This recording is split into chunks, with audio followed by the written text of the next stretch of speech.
Di sini kita masuk ke pertemuan 7, proyeksi ortogonal. Untuk lebih singkat, kita langsung masuk. Nah, pengertian dari proyeksi ortogonal sendiri adalah proyeksi yang dimana bidang proyeksinya mempunyai sudut tegak lurus terhadap proyektornya sendiri. Agar lebih paham, kita masuk ke gambar. Tadi ya, adalah proyeksi di mana bidang proyeksinya mempunyai sudut tegak lurus terhadap proyeksi sendiri. Artinya, ini ada vektor A, ini ada vektor B. Sebelum diproyeksikan, apa sih itu yang dimaksud diproyeksikan? Yaitu diberikan bayangan. Kalau misalnya ada vektor A diproyeksikan kepada vektor B, artinya ditarik garis lurus ke sini. Ada garis lurus ke sini, di sini nih, lihat nih, di garis lurus sehingga membentuk sudut tegak lurus atau sudut 90 derajat. Artinya kembali lagi kepada nih adalah proyeksi, artinya memberikan bayangan di mana bidang proyeksinya mempunyai sudut tegak lurus. Jadi bidang proyeksinya mempunyai sudut tegak lurus dari proyektor itu sendiri. Jadi dari sini ditarik lurus sehingga penarikan lurus ini tegak lurus dengan vektor yang diproyeksikan. Jadi vektor A diproyeksikan kepada vektor B sehingga ditarik garis ke vektor B, yang mana garis tersebut akan membentuk sudut tegak lurus atau sudut 90 derajat terhadap vektor B itu. Nah, sekarang kita contoh saja biar langsung ngerti. Misalkan vektor OA, ini kan O, ini A. Kita sebutkan jadi vektor A, OB menjadi vektor B, dan OC, maka C adalah proyeksi vektor A dan B. Artinya apa? Ketika di sini ada vektor OA atau vektor A, diproyeksikan ke B. Awalnya B ini panjang, OB kan, ini B ini panjang. Diproyeksikan, dibuat bayangan A ke sini, seret, sehingga ditarik garis lurus, ada di sini titik baru. Nah, titik baru itu sehingga membentuk vektor baru. Jadi yang tadinya vektornya dari O ke B jadi O ke C. Ini ada vektor baru yang disebut proyeksi ortogonal. Jadi hasil dari proyeksi A ke vektor B, vektor A ke vektor B menghasilkan vektor baru yaitu vektor OC.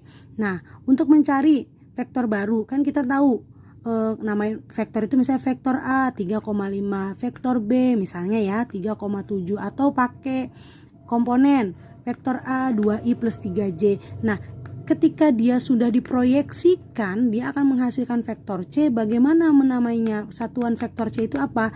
Maka didapati vektor C yang vektor hasil proyeksi tadi sama dengan A kali B per B kuadrat dikali vektor B-nya. Jadi ingat, kalau A ke B dikali vektor B, pernya pun B kuadrat. Kalau B ke A, per A kuadrat kali A.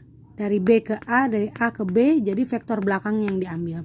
Nah, di mana panjang proyeksi disebut dinamakan juga proyeksi skalar. Kalau ini proyeksi vektor ortogonalnya, tapi kalau panjang ini, panjangnya berapa? Ini kan vektornya, panjang vektornya berapa?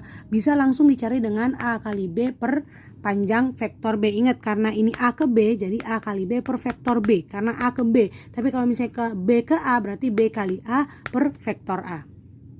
Biar lebih paham, kita lihat contoh ya. Ada vektor P 2,4. Nah, ini tulisannya pakai basis 2,4, pakai koordinat 2,4, vektor Q 6,2. Dan panjang proyek.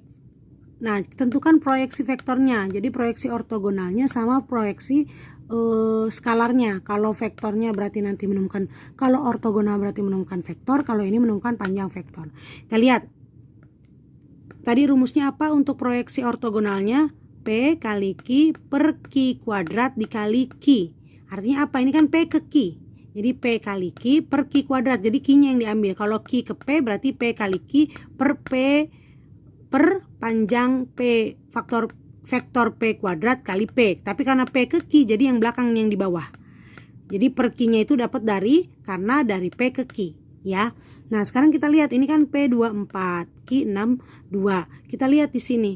Jadi P kali Q per Q kuadrat. Nah, P kali Q, X kali X, Y kali Y, 2 kali 6, 4 kali 2 per, nah ini ingat panjang vektor Q berarti lihat dari sini, X kuadrat plus Y kuadrat, berarti 6 kuadrat tambah 2 kuadrat, nanti dikuadratkan lagi, dari rumusnya dikuadratkan lagi, dikali vektor Q siapa? 6, 2, taruh di sini, 12 tambah 8, 2 kali 6, 12, 4 kali 2, 8, jadi per akar 40 kuadrat. Akar 40 kuadrat kan berarti 40. Akar dikuadratkan hilang akarnya, jadi per 40 dikali vektornya. 20 per 40 bisa sederhanakan jadi 1/2 dikali vektornya 6 2,2. Karena bisa dibagi, setengah kali 6 bisa dibagi, setengah kali 2 bisa dibagi, ya silakan saja menjadi 3,1 kalau ini pakai vektor basis atau vektor koordinat. Kalau misalnya pakai vektor komponen berarti tinggal ditulis 3i plus 1j atau 3i plus j. Oke, sorry.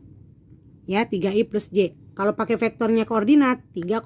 Kalau misalnya pakai vektor komponen berarti 3i plus 1j. Kalau misalnya pakai matriks berarti tinggal yang di atas 3, yang di bawah 1. Lalu bagaimana dengan vektor proyeksinya menentukan panjang vektor? Ingat, panjang vektor adalah proyeksi skalar.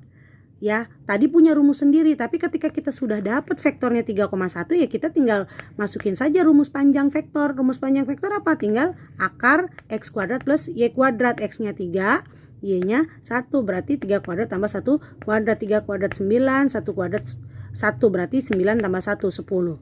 Ya, jadi ketika kita sudah dapat proyeksi ortogonalnya, kita bisa mencari proyeksi skalarnya langsung karena proyeksi skalar adalah panjang vektor. Tapi kalau misalnya kita dikasih contoh, hanya ditanya ininya nih.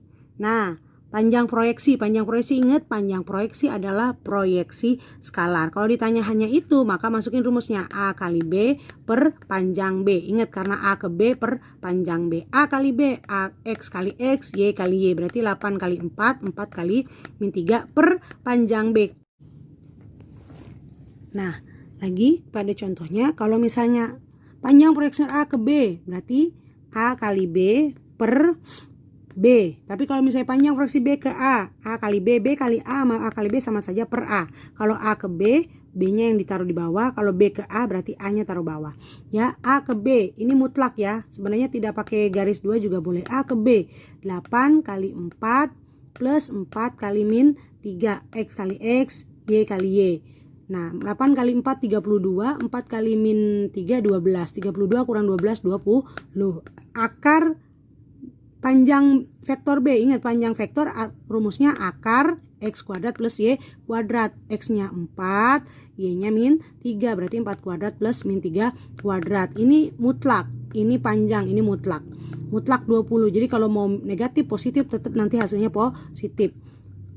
20 dibagi 5, 4. Mutlak 20 dibagi 5, 4. Jadi proyeksi skalar atau yang kita bisa sebut sebagai panjang proyeksi hasilnya 4. Ingat, A kali B per panjang vektor B. Jadi kalau misalnya yang ditanya hanya panjang proyeksi vektor, kita bisa langsung pakai rumus ini. Tapi kalau misalnya kita yang ditanya proyeksi ortogonalnya dulu, kita kan udah dapet. Kalau kita udah dapet, ya kita ketika mau cari panjang proyeksi atau juga yang kita sebut sebagai proyeksi skalar, kita bisa langsung saja. Orang sudah dapat ininya 3,1 tinggal diakarin saja 3 kuadrat plus 1 kuadrat. Itu kalau kita sudah mencari proyeksi ortogonalnya. Tapi ketika proyeksi ortogonal vektornya. Tapi kalau misalnya kita hanya disuruh cari proyeksi skalarnya atau yang kita sebut sebagai panjang proyeksinya, rumus ini bisa digunakan. Paham ya?